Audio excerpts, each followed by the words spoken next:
വളരെ പ്രധാനപ്പെട്ട ഒരു വീഡിയോ. ഈ വരുന്ന ജനുവരി 22-ാം തീയതി അയോധ്യയിൽ പ്രാണപ്രതിഷ്ഠാ ചടങ്ങ് നടക്കുകയാണ്. ഈ ചടങ്ങിലേക്ക് ഏതാണ്ട് 4500ഓളം വരുന്ന പ്രഗത്ഭരായിട്ടുള്ള പൂജാരിമാർ പങ്കെടുക്കുന്നുണ്ട്. അതോടൊപ്പം തന്നെ 2500ഓളം വരുന്ന VIP-കളും പങ്കെടുക്കുന്നുണ്ട്. നമ്മുടെ കേരളത്തിൽ നിന്നും 2 പേർക്കാണ് ഇതിന് ക്ഷണം ലഭിച്ചിരിക്കുന്നത്. നമ്മുടെ ഷിറ്റ് ചേട്ടനൊന്നും രാമക്ഷേത്ര ഉദ്ഘാടനവുമായിട്ട് ബന്ധപ്പെട്ട ഒരു ക്ഷണമൊന്നും ലഭിച്ചിട്ടില്ല.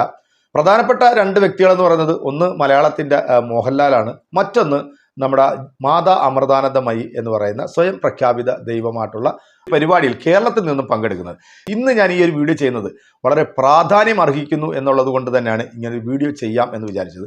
കഴിഞ്ഞ ദിവസം ഞാനൊരു വീഡിയോ ചെയ്തിരുന്നു നമ്മുടെ മേജർ രവി എന്ന് പറയുന്ന ചാണകപുത്രൻ്റെ. കഴിഞ്ഞ ദിവസം മേജർ രവി അയോധ്യയിൽ ഒരു വെബ് സീരീസ് അഭിനയിക്കാൻ വേണ്ടി പോയിരുന്നു. ആ വെബ് സീരീസിൽ ഇദ്ദേഹം ചെയ്യുന്ന ഒരു ക്യാരക്ടർ എന്ന് പറയുന്നത് ഈ KK നായർ എന്ന് പറയുന്ന അന്നത്തെ ഈ പറയുന്ന അയോധ്യയിലെ മജിസ്ട്രേറ്റ് ആയിരുന്ന ജില്ലാ കളക്ടറായിട്ടായിരുന്ന അദ്ദേഹത്തിൻ്റെ റോള് ചെയ്യാൻ വേണ്ടിയാണ് മേജർ രവി ഇവിടെ ക്ഷണിച്ചത്. ഈ KK നായർ എന്ന് പറയുന്ന ഇദ്ദേഹം ആരാണ് എന്നുള്ളത് ഒരുപക്ഷെ ചിലപ്പോൾ പലർക്കും അറിയില്ലായിരുന്നു. പക്ഷേ ഇപ്പോൾ ഇദ്ദേഹത്തെ കുറിച്ചിട്ട് ഒരുപാട് പ്രഗത്ഭരായിട്ടുള്ള ആൾക്കാർ വാർത്തയായിട്ട് വരുന്നുണ്ട്. ഈ KK നായർ എന്ന് പറയുന്ന ഈ മലയാളിയായിട്ടുള്ള അന്നത്തെ അവിടുത്തെ കളക്ടറായിരുന്ന ഇദ്ദേഹമാണ് ബാബരി മസ്ജിദിൽ രാമവിഗ്രഹം സ്ഥാപിക്കാനായിട്ടുള്ള എല്ലാവിധ ഒത്താശയും അനുമതിയും കൊടുത്തത്. അന്ന് 3 പേരിൽ പ്രധാനിയായിരുന്നു ഈ KK നായർ എന്ന് പറയുന്ന മതം തലക്ക് പിടിച്ച മതഭ്രാന്തൻ എന്ന് നമുക്ക് പറയാം. കാരണം അദ്ദേഹം ഒരൊറ്റൊരാൾ ചെയ്ത ആ ഒരു പ്രവൃത്തിയിലാണ് ഈ അയോധ്യയിൽ ആയിരക്കണക്കിന് വരുന്ന ആൾക്കാരുടെ ജീവൻ നഷ്ടപ്പെടുകയും ഒരുപാട് പെൺകുട്ടികൾ മാനഭംഗപ്പെടുകയും പിന്നീട് നടന്ന സംഭവങ്ങൾ ഇന്ത്യയുടെ ആ ഒരു യശസ് തന്നെ വീണുപോയ ഒരു അവസ്ഥ ഉണ്ടാക്കി വെച്ച ഒരുപാണ് ഈ പറയുന്ന KK നായർ എന്ന് പറയുന്ന അന്നത്തെ ഈ പറയുന്ന കളക്ടറായിട്ടിരുന്നത്. 1949 ഡിസംബർ 23-നാണ് ബാബരി മസ്ജിദിൽ രാമന്റെ വിഗ്രഹം പ്രത്യക്ഷപ്പെട്ടത്. അതെങ്ങനെയാണെന്നുള്ളതാണ് കാണാൻ പോകുന്നത്. കാരണം ഈ രാമന്റെ വിഗ്രഹം സ്ഥാപിച്ചതിൽ മുഖ്യ ആൾ, അതായത് മുഖ്യ പ്രധാനിയായിട്ടുണ്ടായിരുന്ന ഒരാളാണ് ഈ മഹാരാജ് ശാസ്ത്രി എന്ന് പറയുന്ന ഒരു വ്യക്തി. ഇദ്ദേഹം ഇന്നും ജീവിച്ചിരിപ്പുണ്ട്. അപ്പോൾ ഇദ്ദേഹമായിട്ടുള്ള ഒരു ഇൻ്റർവ്യൂയുടെ ഒരു പ്രശസ്ത ഭാഗമാണ് ഇന്ന് പ്രിയപ്പെട്ട പ്രേക്ഷകർക്ക് മുന്നിലേക്ക് വെക്കുന്നത്. വീഡിയോ മാക്സിമം നിങ്ങൾ കാണുക. കണ്ടതിന് ശേഷം നിങ്ങൾ വീഡിയോ ഒന്ന് മറ്റുള്ളവരിലേക്ക് കൂടെ ഒന്ന് ഷെയർ ചെയ്യുക. ഇതിൻ്റെ സബ് ടൈറ്റിൽ മലയാളത്തിൽ ഇതിനകത്ത് എഴുതി കാണിക്കുന്നുണ്ട്. അപ്പോൾ നമുക്ക് നേരെ വീഡിയോയിലേക്ക് പോകാം. പിന്നീട് ഇത് കണ്ടതിന് ശേഷം നമുക്ക് നമ്മുടെ വീഡിയോ റിയാക്ഷനിലേക്ക് വരാം. നേരെ നമുക്ക് വീഡിയോയിലേക്ക് പോകാം. അയോധ്യയിൽ പള്ളിക്കകത്ത് രാമവിഗ്രഹങ്ങൾ കൊണ്ടുവച്ച പുരോഹിതരിൽ ഒരാൾ ഇന്നും ജീവിച്ചിരിപ്പുണ്ട്.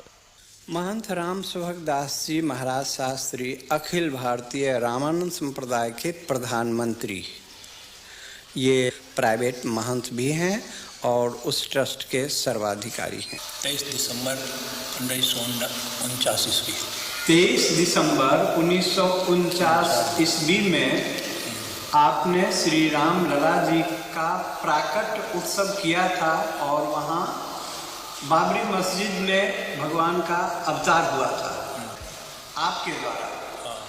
आपके ऊपर भी कोई ऑर्गेनाइजर था? उस नियुक्ति में प्रधान नैयर साहब थे, KK नैयर, जो यहाँ के DM थे। और കേട്ടല്ലോ, അന്ന് ആ വിഗ്രഹം സ്ഥാപിക്കാനായിട്ട് അവർക്ക് ഏറ്റവും കൂടുതൽ പ്രചോദനം നൽകിയിരുന്നത് ഈ മലയാളിയായിരുന്ന KK നായർ എന്ന് പറയുന്ന ഈ മതഭ്രാന്തനാണ് എന്നാണ് അദ്ദേഹം വെളിപ്പെടുത്തുന്നത്. ബാക്കിയൂടെ കേട്ടുകൊണ്ട് 1949 से लगातार प्रतिमा रखी गई है, तब से नहीं हटाई गई अभी तक। तो आप ही ने रखी थी? महंत राम सुभग दास जी शास्त्री जी जो आप सामने में हैं, आपने ही रखी थी। हाँ जी, हमारे और भी सहयोगी थे, केवल नहीं। അന്ന് അദ്ദേഹത്തിന്റെ കൂടെ വേറെ 3 ആൾക്കാരുണ്ടായിരുന്നു. അവരുടെ പേരെന്ന് പറഞ്ഞ് അഭിരാം ദാസ്, ദിഗ്വിജയ് നാഥ്, രാം ശുഭക് ദാസ് എന്ന് പറയുന്ന 3 പേരും ഇദ്ദേഹം കൂടെ ചേർന്നാണ് ഈ ബാബരി മസ്ജിദിനകത്ത് ഈ രാമന്റെ വിഗ്രഹം സ്ഥാപിച്ചത്. स्वप्न केवल इन्हीं को नहीं आया, अभिराम दास के मन में भी आया और महंत दिग्विजय नाथ के मन में भी आया, महंत राम सुभग दास जी के मन में भी आया। प्रधान पुजारी उस समय मूर्ति रखने वाले यही आप हैं, महंत राम सुभग दास जी शास्त्री, जो इस समय अयोध्या के सबसे वयोवृद्ध।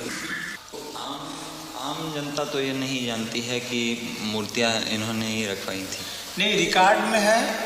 गवर्नमेंट ने आपके नाम से वारंट जारी किया था। वो वारंट का नकल मैं इस समय आपको मौजूद में दिखा सकता हूँ आपको। तो जेल से कैसे निकला? जेल से फिर वो जमानत पर रिहा हुए, मुकदमे चले और मुकदमे से आप फिर बरी हो गए। नैयर साहब ने निर्णय दिया कि जब तक इस केस का फैसला न हो तब तक इसे बरी कर दिए जाए। मेरा जो प्रारंभिक काम था कि भगवान राम उसमें स्थापित हों, इस सिद्धांत लेकर जितना काम करना था मैं किया। अभी बोलने पे मुझे गवर्नमेंट बंद भी कर सकती है। अभी बोलने पे मुझे गवर्नमेंट बंद भी कर सकती है। इसलिए मैं बोलता हूँ नहीं। അതായത് ഇദ്ദേഹത്തിന്റെ ഏറ്റവും വലിയൊരു ആഗ്രഹം എന്ന് പറയുന്നത് ഈ ബാബരി മസ്ജിദിൽ രാമന്റെ വിഗ്രഹം സ്ഥാപിക്കുക എന്നുള്ളതായിരുന്നു. അത് അദ്ദേഹം കൈവരിച്ചു, അത് അദ്ദേഹം സാക്ഷാത്കരിച്ചു എന്നാണ് ഈ ഒരു ഇന്റർവ്യൂയുടെ അവസാന ഭാഗത്തിൽ പറഞ്ഞത്. ഇനിയാണ് നമ്മൾ കാണേണ്ടത് ഈ പറയുന്ന ബാബരി മസ്ജിദിൽ അവിടെ വിശ്വാസമില്ലായിരുന്നു, അല്ലെങ്കിൽ അവിടെ പ്രാർത്ഥനയില്ലായിരുന്നു, അവിടെ ഈ വെള്ളിയാഴ്ച ദിവസങ്ങളിലുള്ള കൂട്ടപ്രാർത്ഥനകൾ ഇല്ലായിരുന്നു എന്ന് പറഞ്ഞ് പരത്തുന്ന വൃത്തികെട്ട നാറികൾക്കുള്ള ഒരു മറുപടി കൂടിയാണ് ഈ ഒരു വീഡിയോ. ഇനി അവിടുത്തെ അന്നത്തെ ഇമാമായിരുന്ന അദ്ദേഹത്തിന്റെ ചില വാക്കുകളുണ്ട്, അതും കൂടെ ഒന്ന് കേട്ടു നോക്കാം. പഴയ പള്ളിയിലെ വൃദ്ധനായ ഇമാമും അദ്ദേഹത്തിന്റെ മകനും ആ സംഭവം ഓർക്കുന്നു. सन 49 की रात में जब मेरे फादर हाजी अब्दुल गफ्फार साहब ईशा की नमाज़ पढ़ने के लिए गए थे, तो उस वक्त नमाज़ पढ़ा के घर जब वापस आए तो सुबह फजर की दूसरे सुबह जुमे के दिन फजर की नमाज़ पढ़ाने इनको जाना था। फिर तो उतनी में मौज़न रात में आया, जो वहाँ मस्जिद में रहता था, सफाई करने वाला, झाड़ू देने वाला। उसने बतलाया कि हमारे यहाँ मस्जिद के अंदर तो मूर्ति रख दिया है बैरागियों ने। तो इन्होंने कहा कि अच्छा ठीक है, हम चल रहे हैं वहाँ, ऐसा कैसे हो सकता है। जब वहाँ आए तो डीएम ने वादा किया कि आप इस जुमे की नमाज़ कहीं अलग पढ़ लीजिए और उसके बाद में हम 2-4 जुमे में इसका फ़ैसला करके आपके हवाले कर देंगे, फिर आप इसमें नमाज़ पढ़िएगा। तो ये उसी जुमे का इंतज़ार आज तक कर रहे हैं। आपकी उम्र क्या है? हाँ, आपकी उम्र कितनी है? 84 वर्ष। हमारा कारोबार सारा लकड़ी का सप्लाई करने का जो है मंदिरों से ही है। मंदिर में हम लकड़ी बेचते हैं। हमारे यहाँ के डिप्टी कमिश्नर साहब, जिनका नाम है नैयर, इन्होंने उसमें बुत रखा दिया रात को, और जब सुबह की नमाज पढ़ने गए लोग तो वहाँ नहीं जाने दिया। गवर्नमेंट के ऑर्डर हो गया। आप जानते थे किसी को जो वहाँ सुबह नमाज पढ़ने? अरे वो उसमें तैनात हैं, मुकर्रर थे। अजान देने वाला अलग और नमाज पढ़ाने वाला एक खास आदमी होता है जिसको पेश इमाम कहा जाता है। आप कभी गए हैं नमाज पढ़ने? हाँ गए हैं। जी हाँ गए हैं। और आज तक आप लोग अभी यही नहीं समझ सके। अब क्या समझने आए हैं? अब तो ये मामला बहुत दूर पकड़ गया ना अब तो साहब। अब ज़ेर गौर है वहाँ अदालत में, दुनिया खलफशार हो गया, खुदा मालूम कितने लोग नज़र आतश हो गए, कितने लोग मौत के घाट पहुँच गए। और इसके बाद जनाब आज आप आते हैं उसके लिए जांच के लिए। हम लोग उसी के सहारे हैं कि क्या फैसला होता है। अब तो हमारी बात जौन पहुँचे कर रहा पहुँच गई। अब हमारी बात क्यों पहुँचावे वाला नहीं है और ना हमारी बात में कोनो ताकत है। आज इतनी नफरत पैदा कर दी गई है कि जनाब हमारी सूरत से लोग बेजार हैं। ഈ ഒരു വീഡിയോ അതിന്ന് വളരെ പ്രസക്തമായിട്ട് നിങ്ങൾക്ക് തോന്നുന്നില്ലേ? കാരണം ഈ ഒരു പള്ളിയിൽ അന്ന് അവിടെ പ്രാർത്ഥന ഇല്ലായിരുന്നു എന്ന് പറഞ്ഞ് നടക്കുന്ന പല ഇവിടുത്തെ സംഘപരിവാറിനും ഇതൊരു തെളിവ് തന്നെയാണ്. അവിടുത്തെ ജനങ്ങളാണ്, അതായത് ഈ മേജർ രവി കഴിഞ്ഞ ദിവസം ആ ഒരു ഇന്റർവ്യൂവിൽ പറഞ്ഞത് അവിടെ പ്രാർത്ഥനയില്ലായിരുന്നു, അവിടെ അങ്ങനെ ഒരു സംഭവമില്ലായിരുന്നു, അവിടുത്തെ മുസ്ലിങ്ങൾക്ക് ഈ പള്ളി പോയതിൽ യാതൊരുവിധ തരത്തിലുള്ള പ്രയാസവും ഇല്ല എന്നൊക്കെ പച്ചക്കള്ളം പറയുന്ന ഇതുപോലുള്ള നാറികൾ, അതായത് അവസരത്തിനൊത്ത് കാല് മാറുന്ന, അതിനൊക്കെ നമ്മൾ വേറെ ഭാഷയിലാണ് നമ്മൾ പറയേണ്ടത്, പക്ഷേ നമ്മൾ അത് കുറച്ച് സമീപനം പാലിക്കുന്നു എന്ന് മാത്രം.